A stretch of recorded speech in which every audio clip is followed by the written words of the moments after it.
समादरणीय धार्मिक सज्जनवृंद, अथर्ववेद के एक मंत्र में दृष्टांत बताया गया है कि जैसे जब दो मित्र एक स्थान पर मिलकर बैठते हैं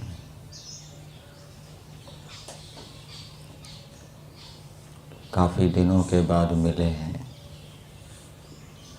तो दोनों अपनी अपनी बातें बताते हैं, अपनी अपनी घटनाएं बताते हैं, सुखदायक घटनाओं को भी बताते हैं और आनंदित होते हैं उससे। जब दो मित्र एक स्थान पर बैठकर भोजन के लिए उद्यत होते हैं, अपना अपना भोजन करते हैं, तो एक मित्र कहता है कि मेरी माताजी ने आज ये बनाया, आप इसको खाओ। दूसरा मित्र कहता है कि मेरी माताजी ने आज ये बनाया है, आप इसको खाओ।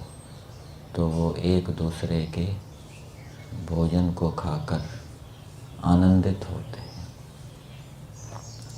ऐसे ही जब जीवात्मा और परमात्मा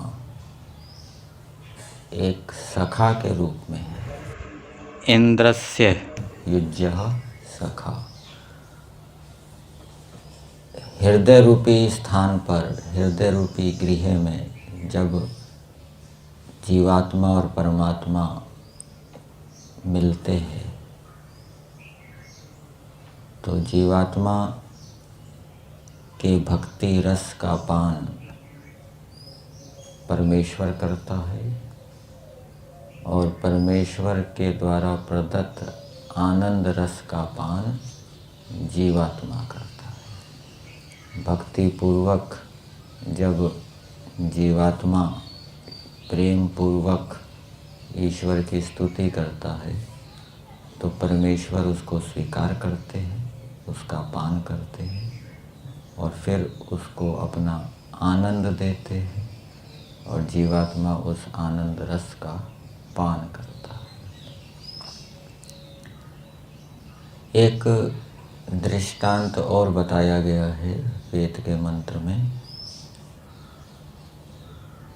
कि जब गोधूली का समय होता है, गायों को धोने का समय होता है, तो जो गायें बाहर चरने के लिए गई हुई होती है वो घर में वापस आते हुए उछलती हुई कूदती हुई वापस घर में आती हैं और फिर उनका दूध दोहा जाता है। यदि वो गाय स्थिर नहीं है, अस्थिर है, तो फिर दूध दोहने में कठिनाई होती है। इसलिए स्थिरता के लिए गायों को बांध भी दिया जाता है।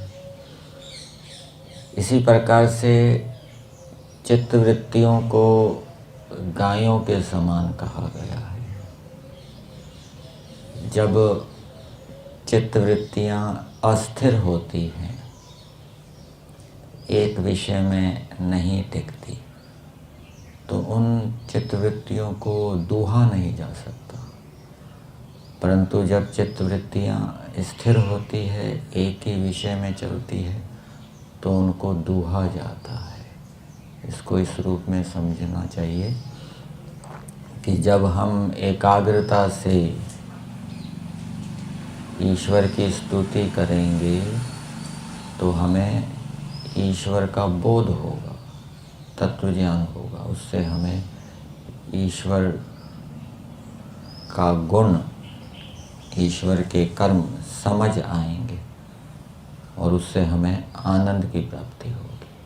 और यदि हम अस्थिरता से ईश्वर की स्तुति कर रहे हैं, बीच में दूसरे विचार ला रहे हैं, तो वो जो स्तुति है वो हमें भक्ति रस को प्रदान नहीं करेगी। जैसे हिलती डुलती हुई गाय दूध उसका दूध ठीक प्रकार से नहीं दुहा जा सकता, वैसे ही अस्थिर चित्तवृत्तियों के विषय में बताया गया।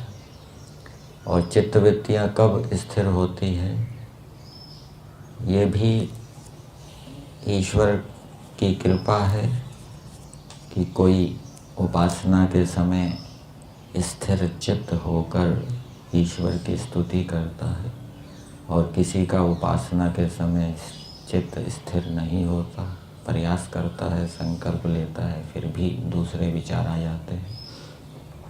तो इसका संबंध व्यवहार के साथ भी है।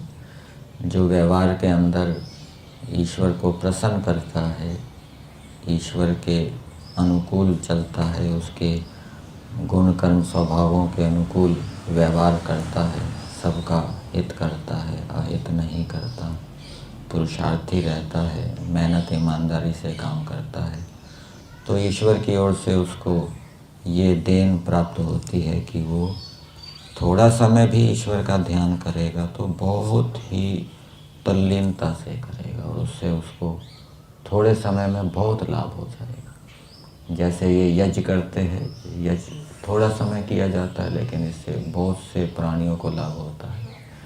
और यदि चित्तवृत्तियाँ स्थिर नहीं हो रही तो उपासना में 1 घंटे बैठो, 1.5 घंटे बैठो, फिर भी उससे वो लाभ नहीं होगा, तृप्ति की प्राप्ति नहीं होगी। इसलिए हमारा चित्त एकाग्र हो, सात्विक हो, ध्यान के समय, स्वाध्याय के समय हमारा मन उसी विषय में टिका रहे, दूसरे विचार वृत्तियाँ ना आए, उसके लिए ईश्वर की आज्ञाओं को जानना और उसको पूरी शक्ति से व्यवहार में लाना चाहिए। यजुर्वेद के अंदर प्रमुखता से ईश्वर की आज्ञाओं का विधान किया गया है विधि निषेध के रूप में।